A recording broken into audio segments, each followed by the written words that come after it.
안녕하십니까 성도 여러분, 좋은 아침입니다.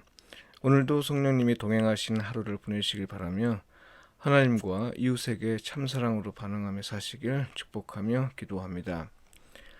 오늘 묵상 본문은 에베소서 4장 1절로 16절까지의 말씀입니다.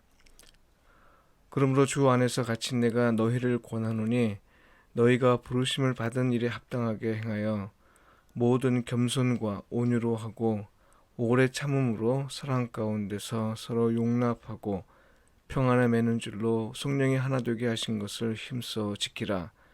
몸이 하나요 성령도 한 분이시니 이와 같이 너희가 부르심의 한 소망 안에서 부르심을 받았느니라. 주도 한 분이시요 믿음도 하나요 세례도 하나요 하나님도 한 분이시니 곧 만유의 아버지시라. 만유 위에 계시고 만유를 통일하시고 만유 가운데 계시도다. 우리 각 사람에게 그리스도의 선물의 분량대로 은혜를 주셨나니 그러므로 이르기를 그가 위로 올라가실 때에 사로잡혔던 자들을 사로잡으시고 사람들에게 선물을 주셨다 하였도다. 올라가셨다 하였은즉 땅 아래 낮은 곳으로 내리셨던 것이 아니면 무엇이냐. 내리셨던 그가 곧 모든 하늘 위에 오르신 자니 이는 만물을 충만하게 하려 하심이라.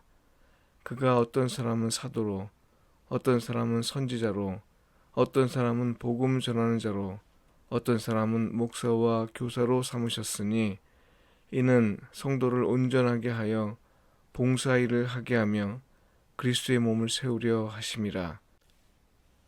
우리가 다 하나님의 아들을 믿는 것과 아는 일에 하나가 되어 온전한 사람을 이루어 그리스도의 장성한 분량에 충만한 데까지 이르리니 이는 우리가 이제부터 어린아이가 되지 아니하여 사람의 속임수와 간사한 유혹에 빠져 온갖 교훈의 풍조에 밀려 유동하지 않게 하려 함이라.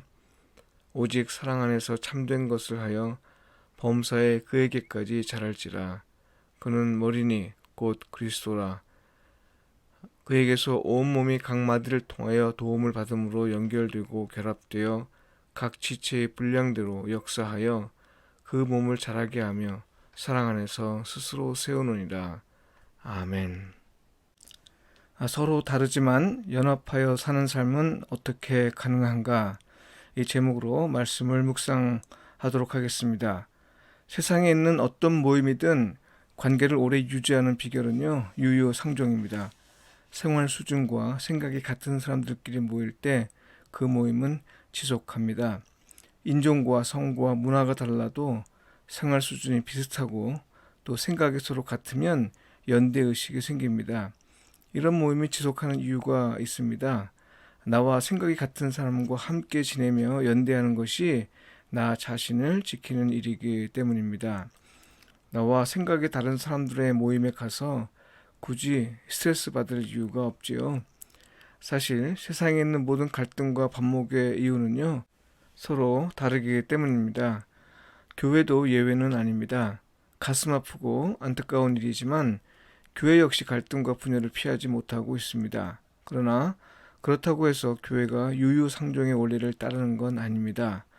그런 교회가 있어서 안타깝지만 교회는 처음부터 서로 다른 생각, 서로 다른 문화, 서로 다른 신분과 서로 다른 생활 수준의 사람들이 모인 곳이고요. 교회는 처음부터 그런 모임을 권장합니다. 어떻게 보면 교회처럼 무모한 단체가 없습니다. 서로 다른 사람이 모이도록 하는 건 위험한 일이거든요. 이런 위험을 잘 알고 있으면서도 사람들이 굳이 교회로 모이는 이유는 하나님이 부르셨기 때문입니다. 다른 이유가 없습니다. 달리 말한다면 예수 그리스도에 대한 믿음 때문이죠.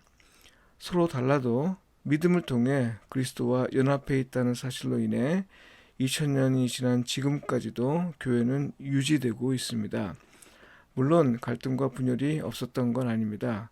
동방교회와 서방교회가 분열했고 로마 카톨릭과 개신교가 분열했고 개신교 안에서 분열로 수많은 교파가 생겼습니다.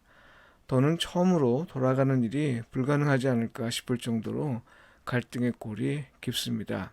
그런데도 교회가 일치를 소망하길 포기하지 않는 이유가 있습니다. 하나님 나라에서는 이미 하나됨이 이루어졌기 때문입니다. 바울은 이걸 두고 성령님이 평안의 줄로 한데 묶어 이루어 놓으셨다 이렇게 말합니다. 교회가 할 일은요, 서로 다른 것을 어떤 원리에 따라 하나 되게 하려고 애쓰는 것이 아닙니다. 왜냐하면 이건 인간의 생각에 따른 노력이기 때문입니다. 또 다른 갈등으로 이어질 수밖에 없습니다. 그래서 바울은 말합니다. 이미 하나 되게 하신 걸 지키라고 말이죠. 그렇다면 이 일은 어떻게 가능한가요? 어떻게 해야 하나됨을 지키려 애쓰는 일일까요? 바울은 이 질문과 관련해서 두 방향에서 설명하고 있습니다. 하나는 서로 다른 것은 무엇 때문인지를 설명하는 것이고요. 다른 하나는 구체적으로 하나됨을 지키는 방법에 관한 것입니다. 첫째, 교회에서 볼 수 있는 다양성은 교회 갈등의 주요 이유입니다만 사실 다양성 자체가 문제가 되는 건 아니죠. 교회 안에서 다양한 모습이 나타나는 이유와 목적을 모르고 오로지 자기 욕망에 따라 살면서 자기 이익만을 추구하려 했기 때문입니다. 자기 주장을 앞세우기 때문이죠. 이에 바울은 은사의 다양성을 설명하면서 하나님의 은혜를 말합니다. 곧 우리가 서로 다른 건 하나님이 각 사람에게 믿음의 분량대로 은혜를 주셨기 때문이라는 거죠. 하나님이 은혜를 주신 건요, 그것으로 서로 다투라고 주신 것이 아닙니다. 그것으로 서로가 자기를 주장하라고 주신 것이 아닙니다.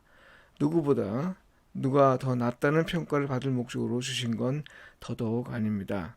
하나님이 은혜를 사람마다 다르게 주신 이유는 부르심에 합당하게 살도록 하시려는 것입니다. 사람마다 재능이 다르고 그것으로 각자 할 일이 따로 있다는 말이죠.